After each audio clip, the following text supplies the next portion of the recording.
Analisis teknikal adalah cara menganalisis pergerakan harga aset di pasar finansial dengan menggunakan perangkat statis seperti grafik dan rumus matematis.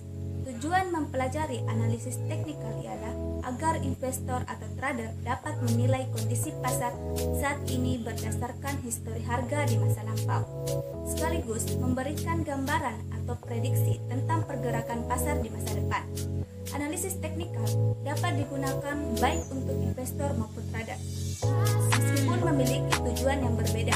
Bagi investor, analisis teknikal dapat membantu untuk menentukan kapan saat yang tepat untuk membeli suatu saham guna disimpan dalam jangka waktu panjang.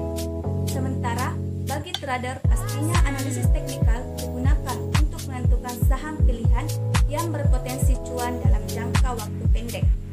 Porsi pemakaian analisis teknikal pun akan lebih banyak digunakan oleh trader dibandingkan investor.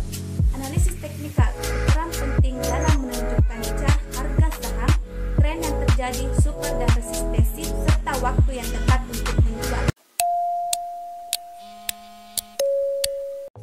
Cara membaca analisis teknikal saham. Yang pertama yaitu mengenali tren yang sedang terjadi di chart. Yang kedua, menentukan support dan resistensi. Ketiga, memanfaatkan moving average. Yang keempat yaitu memfilter dengan indikator osilator.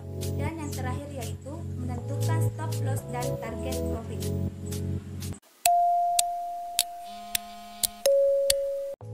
Faktor-faktor yang mempengaruhi pergerakan harga saham. Yang pertama yaitu faktor kinerja perusahaan. Harga saham biasanya mencerminkan kinerja perusahaannya. Bila kinerja perusahaan buruk, biasanya harga saham turun. Sebaliknya, bila kinerja perusahaan membaik, harga saham juga meningkat.